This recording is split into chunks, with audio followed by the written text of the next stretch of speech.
Baik, Assalamualaikum warahmatullahi wabarakatuh. Saya Ron Levia, NPM 1811070137 dari UIN Radinten dari kelas F PAUD semester 4. Baik, di sini saya akan menjelaskan bagaimana perkembangan fisik motorik. Fisik merupakan perkembangan yang signifikan bagi anak. Menurut Harlock, perkembangan fisik anak usia dini mencakup 4 aspek, yaitu yang pertama sistem saraf, yang sangat berkaitan erat dengan perkembangan kecerdasan dan emosi pada anak.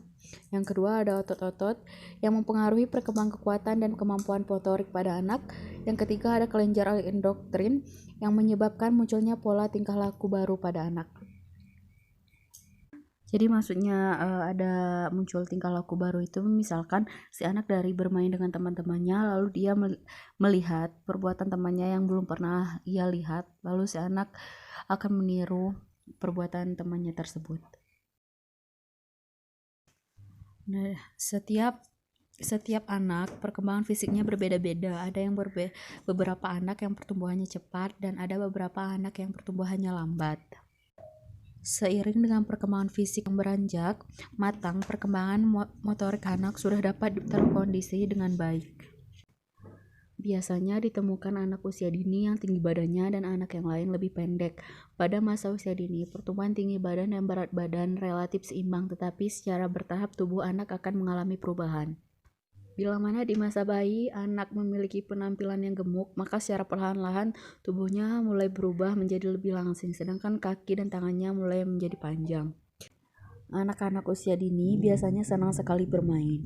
Mereka tidak pernah kenal lelah dalam bermain. Hal itu dapat melatih kemampuan fisiknya. Perkembangan fisik pada anak dapat diklarifikasikan menjadi dua aspek, yaitu dapat ditinjau dari perkembangan motorik kasar dan perkembangan motorik halus. Di sini ada perkembangan fisik motorik kasar. Motorik kasar yang dimiliki oleh seorang anak usia dini yang berada di rentan usia 4-6 tahun. Aspek-aspek yang meliputinya adalah yang pertama, ada berjalan naik turun tangga dengan menggunakan kedua kaki, berjalan pada garis lurus dan berdiri dengan satu kaki. Yang kedua, ada berlari, menunjukkan kekuatan dan kecepatan berlari, berbelok ke kanan atau ke kiri tanpa kesulitan dan mampu berhenti dengan mudah. Yang ketiga, ada melompat dengan indikator mampu melompat ke depan, ke belakang, dan ke samping. Yang keempat, ada memanjat naik atau turun tangga dan memanjat pohon. Yang selanjutnya ada perkembangan fisik motorik halus. Perkembangan motorik halus pada anak mencakup kemampuan anak dalam menunjukkan dan menguasai gerak-gerakan otot indah dalam bentuk koordinasi, ketangkasan, dan kecekatan dalam menggunakan tangan dan jari jemari. Kemampuan motorik halus juga menjadi jembatan bagi anak untuk mengembangkan aspek kecerdasan jamak terkait dengan kecerdasan kinestetik tubuh yang mencakup kemampuan anak dalam keterampilan dalam mengontrol dan mengkoordinasikan gerak-gerakan tubuh serta terampil dalam menggunakan peralatan tertentu. Dan secara aspek sosial tentunya kematangan kemampuan motorik halus anak membantu mereka menanamkan citra diri yang positif dalam bentuk kepercayaan diri dalam berinteraksi dengan orang lain dan lingkungannya. Nah, di sini ada metode pengembangan fisik motorik. Metode merupakan bagian dari strategi kegiatan pembelajaran. Oleh sebab itu, metode dipilih berdasarkan strategi kegiatan yang sedang dipilih dan ditentukan. Perkembangan motorik merupakan proses memperoleh keterampilan dan pola gerakan dilakukan anak. Misalnya, dalam kemampuan motorik kasar, anak belajar menggerakkan seluruh tubuh atau sebagian besar anggota tubuhnya. Kemampuan motorik halus anak, belajar tatapan organisasi tangan dan mata. Anak juga belajar menggerakkan pergelangan tangan agar lentur dan anak belajar bereaksi dan berimajinasi. Metode yang digunakan adalah metode kegiatan yang dapat memicu semua kegiatan motorik yang perlu dikembangkan anak. Seperti untuk kegiatan motorik halus, anak dapat diberikan aktivitas menggambar, melipat, membentuk, meronch, dan sebagainya. Sedangkan untuk kegiatan motorik kasar, anak dapat belajar menangkap bola, menendang, meloncat, melompat, dan sebagainya. Misalnya, saat anak berlari-lari di keluar kelas, anak perlu didampingi oleh beberapa guru untuk menjaga keamanannya, untuk menetapkan beberapa metode yang sesuai untuk pengembangan motor. Dalam standar kompetensi kurikulum TK, tercantum bahwa tujuan pendidikan di taman kanak-kanak adalah membantu mengembangkan berbagai potensi anak, baik psikis dan fisik yang meliputi moral, nilai agama, sosial, emosional, kognitif, bahasa. Untuk menerapkan beberapa metode, guru perlu menentukan dan merencanakan. Yang pertama ada tujuan kegiatan, yang kedua ada tema atau topik kegiatan, yang ketiga ada metode, yang keempat tempat kegiatan, yang kelima peralatan dan bahan yang akan digambar, yang keenam urutan langkah kegiatan apa saja nantinya yang akan dilakukan guru dan anak. Selanjutnya, guru perlu melaksanakan kegiatan yang meliputi yang pertama kegiatan pembukaan awal, yang kedua kegiatan inti, yang ketiga kegiatan penutup. Yang terakhir adalah guru perlu menentukan evaluasi hasil belajar anak dengan menentukan dan mengembangkan bentuk evaluasi untuk melihat kemampuan anak. Di sini juga ada teori perkembangan fisik motorik. Perkembangan dapat diartikan sebagai perubahan yang dialami oleh seorang individu atau anak usia dini menuju tingkat kedewasaan atau kematangan yang berlangsung secara sistematis, progresif, dan berkesinambungan, baik itu menyangkut aspek fisik dan psikis. Nah, di sini ada teori psikologi Erikson. Dia mengungkapkan ada 8 tahap perkembangan manusia, 3 diantaranya adalah tahap perkembangan yang terjadi pada anak usia dini. Tahap percaya dan tidak percaya, usia lahir hingga 1-5 tahun. Rasa percaya akan berkembang jika kebutuhan anak bertumbuh dengan sikap konsisten dan penuh kasih sayang dari lingkungan. Yang kedua ada teori maturation atau kematangan. Dalam teori ini meyakini bahwa perkembangan fisik, sosial, emosional, dan intelektual mengikuti tahapan perkembangan anak dan dapat mengembangkan potensi secara optimal atau tidak tergantung dengan lingkungannya. Yang ketiga ada teori konstruktivisme. Piaget dalam Sugiono menyatakan bahwa perkembangan kognitif terjadi ketika anak sudah membangun pengetahuan melalui eksplorasi aktif dan penyelidikan pada lingkungan fisik dan sosialnya. Di sini ada perkembangan fisik motorik AUT. Masa usia dini dari 0-6 tahun adalah masa emas atau golden age.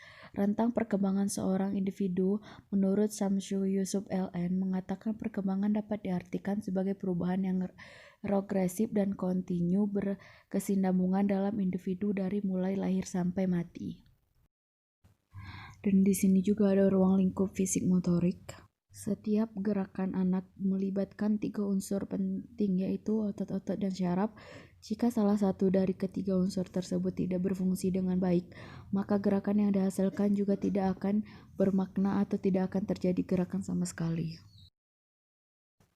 Lingkup gerakan pengembangan motorik kasar ada 3 jenis gerakan yang dapat dilakukan dalam motorik kasar, yaitu gerakan lokomotor, gerakan non-lokomotor, dan gerakan manipulatif. Gerak lokomotor adalah aktivitas gerakan dengan cara memindahkan tubuh dari satu tempat ke tempat lainnya. Misalkan melangkah, yaitu memindahkan tubuh dari satu tempat ke tempat yang lain dengan menggerakkan salah satu kaki ke depan, ke belakang, samping, atau serong dengan diikuti kaki yang satunya lagi. Gerak non-lokomotor adalah aktivitas atau tindakan dengan tindakan memindahkan tubuh dari satu tempat ke tempat lain. Contoh dari gerak non-lokomotor ini menekuk atau membungkukkan tubuh seperti gerakan bangun tidur atau sit up, duduk dan membungkuk sambil memeluk dua kaki, menelungkup dan menarik ke atas kedua kaki dada sampai kepala. Dan yang terakhir ada gerak manipulatif, adalah aktivitas yang dilakukan tubuh dengan bantuan alat. Nah, di sini contohnya melempar, menangkap, menggiring, menendang, memantulkan bola atau benda-benda lainnya. Jika tadi lingkup pengembangan motorik kasar, dan ini sebaliknya, ini pengembangan motorik halus. Yang kedua ada tahap pengulangan secara linear, yang ketiga ada tahap menulis secara random, dan keempat ada tahap menulis tulisan nama.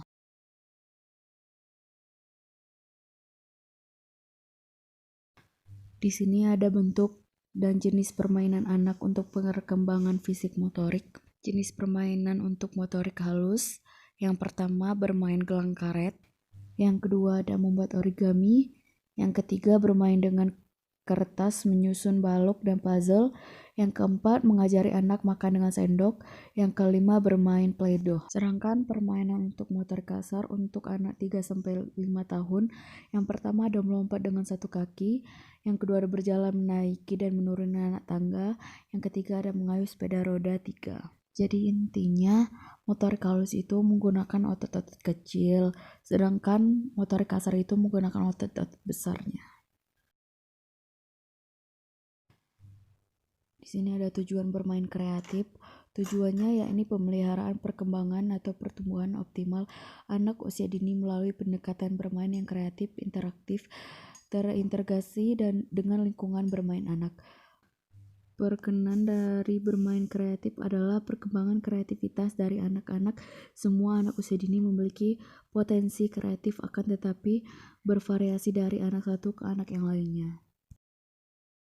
Yang kedua ada usia, yang ketiga kelelahan, yang keempat jenis kelamin, yang kelima berat badan. Unsur-unsur kesegaran jasmani AUD, yang pertama ada kekuatan, yang kedua daya tahan tubuh, yang ketiga kecepatan, yang keempat kelincahan, yang kelima kelenturan, yang keenam reaksi, ketujuh